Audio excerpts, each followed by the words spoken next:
Hello all, welcome to Prashanti పాఠశాల.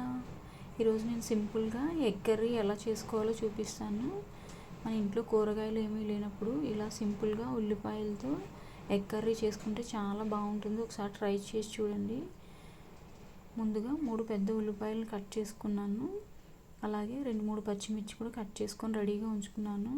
Stove మీద బాండీ పెట్టి ఆయిల్ వేసుకొని వేడైన తర్వాత కట్ చేసుకున్న ఉల్లిపాయలు పచ్చిమిర్చి వేసి బాగా ఫ్రై చేయండి.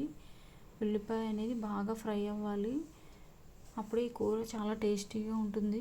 తర్వాత కొద్దిగా అల్లం వెల్లుల్లి పేస్ట్ కూడా వేసుకోండి ఇష్టమైన వాళ్ళు, లేదంటే లేదు, వేసుకున్నా బాగానే ఉంటుంది, వేసుకోకపోయినా బాగానే ఉంటుంది. కొంచెం మసాలా ఫ్లేవర్ కావాలనుకున్న వాళ్ళు 1/2 టీ స్పూన్ అల్లం వెల్లుల్లి పేస్ట్ వేసుకోండి.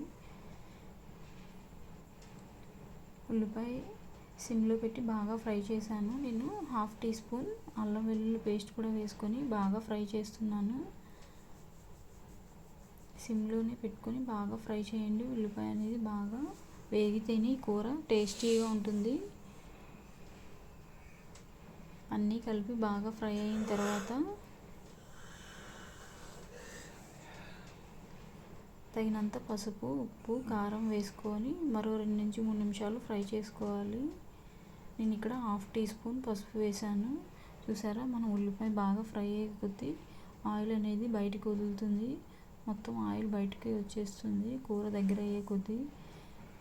ఇక్కడ 1 టీ స్పూన్ కారం కూడా వేసుకొని మళ్ళీ బాగా ఫ్రై చేసుకున్నాను. లో ఫ్లేమ్ మీదే పెట్టుకొని కుక్ చేసుకోండి, లేదంటే మాడిపోతుంది. సో 2 బాగా ఫ్రై అయిన తర్వాత తగినన్ని వాటర్ పోసుకున్నాను. నేను ఇక్కడ చిన్న బౌల్ నిండా వాటర్ పోసుకున్నాను.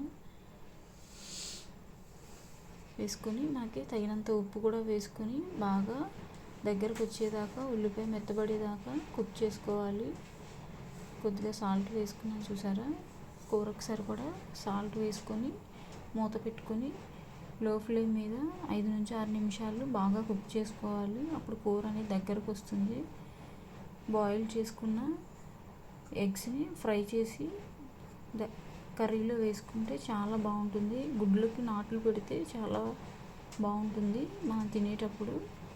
ఇష్టమైన వాళ్ళు చింతపండు గుజ్జు కూడా తీసుకొని వేసుకోవచ్చు, లేదంటే ఇలా ఎగురు కర్రీలా కూడా తినేసేయచ్చు.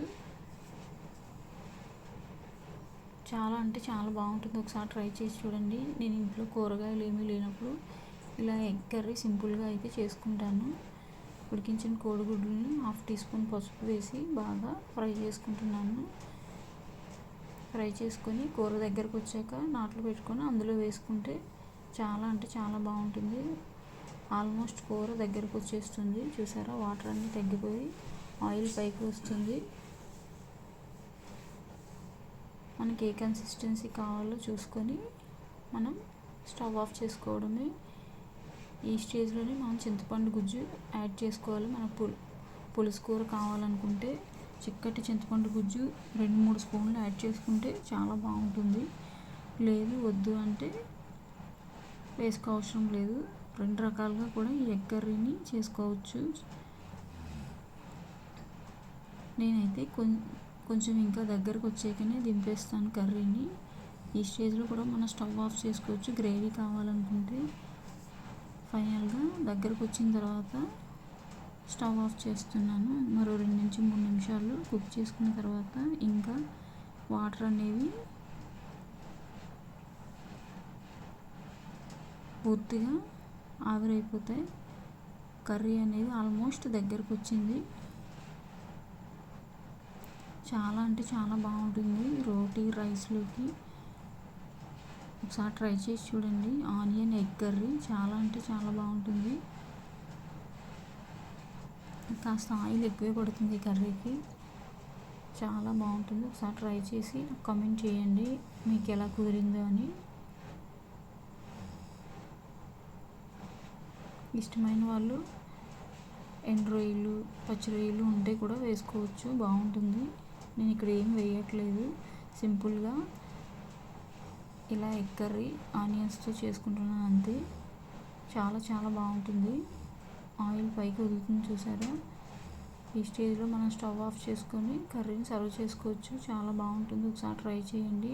అలాగే నా ఛానల్ని సబ్స్క్రైబ్ చేసి సపోర్ట్ చేయండి. Thank you for watching. నేను స్టవ్ ఆఫ్ చేసుకొని గిన్నెలోకి సర్వ్ చేస్తున్నాను. రైస్లోకి ఈరోజు ఈ కర్రీ చేశాను, చాలా బాగుంటుంది. ఓకేనా, థ్యాంక్ యూ.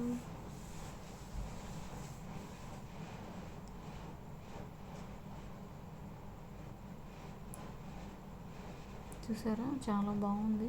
గ్రేవీ అనేది దగ్గరకు వస్తుంది. ఉల్లిపాయ అనేది బాగా మెత్తగా కుక్ అవ్వడం వల్ల మనకు కావాల్సిన గ్రేవీ అనేది వస్తుంది. మనం ఎటువంటి మసాలాలు కానీ ఏమీ యాడ్ చేయలేదు. సింపుల్గా ఈజీగా విలేజ్ స్టైల్ ఎగ్ కర్రీ ఇది చాలా బాగుంటుంది. పచ్చిమిర్చి కాస్త ఎక్కువ వేసుకోండి, చాలా చాలా బాగుంటుంది. రైస్లోకి మనం ఒక్కొక్క ముద్ద తింటుంటే చాలా చాలా బాగా అనిపిస్తుంది. ఒకసారి ట్రై చేసి చూడండి. అలాగే నా ఛానల్ సబ్స్క్రైబ్ చేసుకోండి. Thank you.